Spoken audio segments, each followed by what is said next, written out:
Hello friends, आज की topic start करते हैं। आज का टॉपिक है कॉजेज़ ऑफ इलनेस। ये एमएसएन 1 और 2 दोनों में काम करेगा। किसी में भी हो कॉजेज़ तो लिखना ही और डिजीज़ पर्सन से पहले, इसलिए ये दोनों में काम देगा। चलिए शुरू करते हैं आज की टॉपिक। कॉजेज़ ऑफ इलनेस का पहला कॉज आता है हेरिडेटरी में क्या क्या आता है? हीमोफीलिया हीमोफीलिया को दूसरा नाम रॉयल्स डिजीज़ भी कहते हैं, क्योंकि ये रानी विक्टोरिया में पहली बार डायग्नोस किया गया था, इसलिए इसे रॉयल्स डिजीज़ भी कहते हैं। दूसरा आ गया डाउन सिंड्रोम जो होता है 21वां क्रोमोसोम जो होता है उसमें उसका डिफेक्ट के कारण होता है डाउन सिंड्रोम। और डाउन सिंड्रोम को मैंगोलियन सिंड्रोम भी कहा जाता है, क्योंकि इसमें फेस जो होता है मून लाइक बड़ा दिखता है। Diabetes mellitus, peptic ulcer, hypertension, mental illness, ये सब जो है हेरिडेटिक मतलब आनुवांशिक रोग में आता है। दूसरा आता है साइड इफ़ेक्ट, जो ड्रग का साइड इफ़ेक्ट होता है उससे, ड्रग जैसे ओवरडोज हो गया, साइड इफ़ेक्ट हो गया, ये सब। साइड इफ़ेक्ट में कौन सा आता है? लिवर टॉक्सिसिटी में एंटी ट्यूबरकुलर ड्रग्स जो जितना भी आता है वो सब लेने से भी लीवर टॉक्सिसिटी कॉज करता है। रीनल फेलियर, ज़्यादा ओवरडोज होने से रीनल फेलियर भी होता है। उसके बाद ड्रग इंड्यूस डायरिया, वो तो डायरिया होता ही है, बहुत सारा का ड्रग में भी लिखा रहता है कंट्राइंडिकेशन कि डायरिया कॉज हो सकता है इसका साइड इफेक्ट। और चल दूसरा पॉइंट आता है ओवरडोज। यदि overdose, peptic ulcer overdose, NAID मतलब non steroid anti inflammatory drugs, ये भी पेप्टिक अल्सर का कॉज करता है। पेप्टिक अल्सर क्या है? स्टमक में जो लेयर होता है म्यूकस लेयर वो डैमेज हो जाता है, वो पेप्टिक अल्सर का रूप ले लेता है। अब आते हैं हाइपरटेंशन डोपामाइन का ज़्यादा ओवरडोज से क्या होता है? हाइपरटेंशन कॉज करता है। ऑटोटॉक्सिसिटी ऑटोटॉक्सिसिटी भी है। उसके बाद डिहाइड्रेशन डिहाइड्रेशन होगा। यदि ड्यूरेटिक जो यूरिन निकालने में हेल्प करता है वो, उसका भी ज़्यादा यूज से डिहाइड्रेशन हो सकता है। उसके बाद आता है ड्रग एलर्जी से क्या होगा? थ्रोम्बोसाइटोपिनिया हो जाएगा, हेमोलाइसिस हो जाएगा। निकोटीन मतलब जो तंबाकू में पाया जाता है, निकोटीन से यदि तंबाकू लंग्स कैंसर। इसके बाद अल्कोहल जो है लीवर सिरोसिस कॉज कर सकता है, पेप्टिक अल्सर कर सकता है। कार्बन मोनोडाइऑक्साइड का side effect, carbon monodioxide poisoning हो जाएगा। अब आते हैं फिजिकल फैक्टर पे।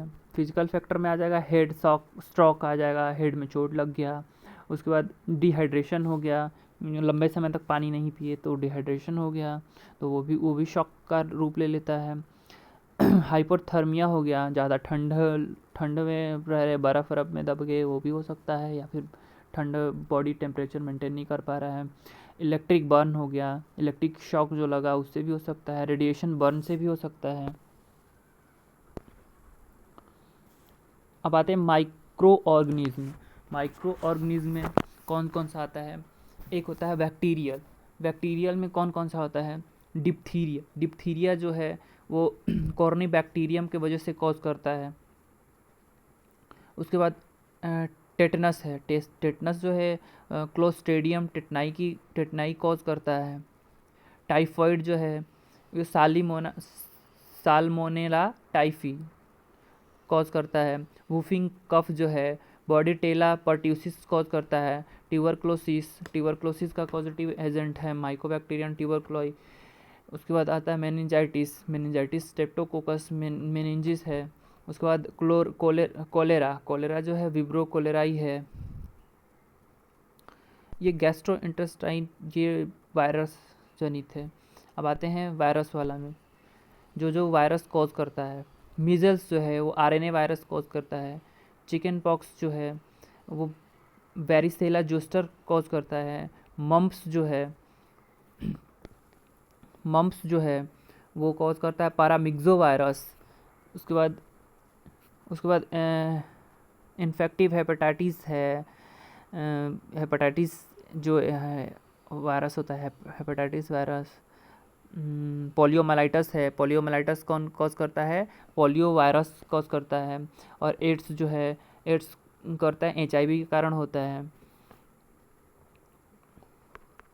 उसके बाद ऑटो इम्यून डिजीज़ पे आते हैं। ऑटो इम्यून डिजीज़ में कौन सा आता है? ऑटो इम्यून डिजीज़ में रेहमेटॉइड आर्थराइटिस। उसके बाद ये आते हैं, इंपॉर्टेंस देखते हैं। ग्रैप्स डिजीज़, ग्रैप्स डिजीज़ जो होता है वो नेक में स्वेलिंग हो जाता है, जैसे घेंगा होता है, ग्वेटर होता है, वैसे ही होता है। इसमें भी जो थायराइड ग्लैंड है उसमें स्वेलिंग आ जाती है। मल्टीपल स्क्लेरोसिस, मल्टीपल स्क्लेरोसिस इसमें क्या होता है?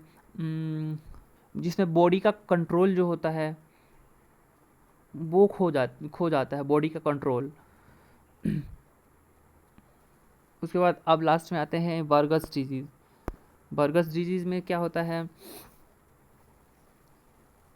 इसमें क्या होता है? नर्व डैमेज होने लगता है, सप्लाई नहीं हो पाता है अच्छे से, और ये गैंग्रीन का कॉज भी करता है। अब आते हैं जेनेटिक्स से। Cleft lip, cleft palate, cleft lip और क्लैप पैलेट।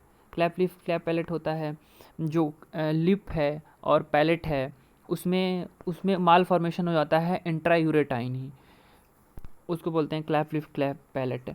ये हो गया एट्रेसिया एंड फिस्टूला। एट्रेसिया मतलब ऑब्स्ट्रक्शन होता है, और फिस्टूला एट्रेसिया मतलब ओपनिंग होता है, फिस्टूला वही अनवांटेड ओपनिंग हो जाता है, कहीं और ओपनिंग होता है, जहाँ होना चाहिए वहाँ तो होता ही है और ओपनिंग हो जाता है। उसके बाद आता है पाइलोरिक स्टेनोसिस। स्टेनोसिस मतलब होता है ऑब्स्ट्रक्शन, ऑब्स्ट्रक्शन मतलब रुकावट। जो स्टमक होता है, स्टमक का सबसे निचला भाग होता है पाइलोरिस, उसमें ऑब्स्ट्रक्शन आने लगता है। उसके बाद आता है हर्निया। हर्निया होता है अपने जगह से डिसलोकेट होकर और दूसरे रीजन या फिर दूसरे स्थान पे डिसलोकेट हो जाता है, उसको बोलते हैं हर्निया। उसके बाद आता है tetralogy of Fallot. Tetralogy of Fallot जो है वो एक कंजेनाइटल हार्ट डिजीज़ है, जिसमें क्या होता है चार डिजीज़ का एक होता है टेट्रालॉजी ऑफ फैलेट। उसके बाद आता है फाइमोसिस। फाइमोसिस जो होता है वो फोर स्किन जो होता है बच्चा में या अडल्ट में, वो फोर स्किन उनका ओपन नहीं हो पाता है, तो पेनिस जो होता है उनका ओपन नहीं होता पाता है, उसको बोलते हैं phimosis. Spina bifida. Spina bifida जो होता है वो जो स्पाइनल कोड होता है उसमें ओपनिंग हो जाता है और उसमें नर्व या फिर फ्लूइड भर जाता है पीछे की तरफ, उसको बोलते हैं स्पाइनल बाइफिडा। अब कॉज में आते हैं न्यूट्रिशन डिफिशियंसी की वजह से कौन कौन सा होता है। प्रोटीन एनर्जी माल न्यूट्रिशन, इसमें आता है क्वाशियोरकर और मरासमस। विटामिन डी डिफिशियंसी से क्या होता है? रिकेट्स होगा, ऑटोमेलेजिया होगा, उस रिकेट्स आ गया, दूसरा रिकेट्स आ गया। बेरी आता है विटामिन बी की कमी से। पेलेग्रा आता है विटामिन B3 की कमी से आता है। एनीमिया हो जाता है आयरन की कमी से। मोस्ट कॉमन एनीमिया जो पाया जाता है आयरन की कमी से पाया जाता है एनीमिया। एनीमिया में होता है हीमोग्लोबिन या RBC कम हो जाता है हमारे ब्लड में। उसके बाद आता है स्कर्वी। स्कर्वी होता है विटामिन C की कमी से होता है। स्कर्वी में क्या होता है? गम से ब्लीडिंग होने लगता है। और आता है विटामिन A डिफिशियंसी या नाइट ब्लाइंडनेस। अब दूसरा आता है एक्सीडेंट या नेचुरल जो होता है डिज़ास्टर से होता है, नेचुरल डिज़ास्टर मतलब आपदा। उसमें आता है फ्रैक्चर। एक्सीडेंट हो गया, फ्रैक्चर हो गया। जैसे फ्रैक्चर का डेफिनेशन है कंटिन्यूटी को ब्रेक कर, बोन के कंटिन्यूटी को ब्रेक करता है, उसे फ्रैक्चर कहते हैं। हेड इंजरी, हेड पे चोट लग गया, शॉक हो गया, शॉक में कोई भी हो सकता है, जैसे डिहाइड्रेशन के कारण हो गया या फिर इलेक्ट्रिक शॉक हो गया। शॉक मोस्टली इलेक्ट्रोलाइट इम्बैलेंस के कारण होता है। मेंटल शॉक हो गया, मेंटल शॉक मतलब स्ट्रेस या बहुत स्ट्रेस की वजह से भी मेंटल शॉक हो सकता है। उसके बाद साइकोलॉजिकल कॉजेज़ में क्या आता है, साइकोलॉजिकल कॉजेज़ में होता है डिप्रेशन। डिप्रेशन मतलब ओवर थिंकिंग होता है, मैनिया, किसी भी एक ही चीज़ में वो मैनिया में बहुत हाइपर एक्टिव हो जाता है पेशेंट। उसके बाद फोबिया, किसी भी एक स्पेशल, ऐसा नहीं कि किसी भी चीज़ से डर लगेगा उसको, किसी भी एक चीज़ स्पेशल टाइप की कोई भी चीज़, ऐसा नहीं एक हो, एक से ज़्यादा भी हो सकता है, उससे उसको डर लगेगा।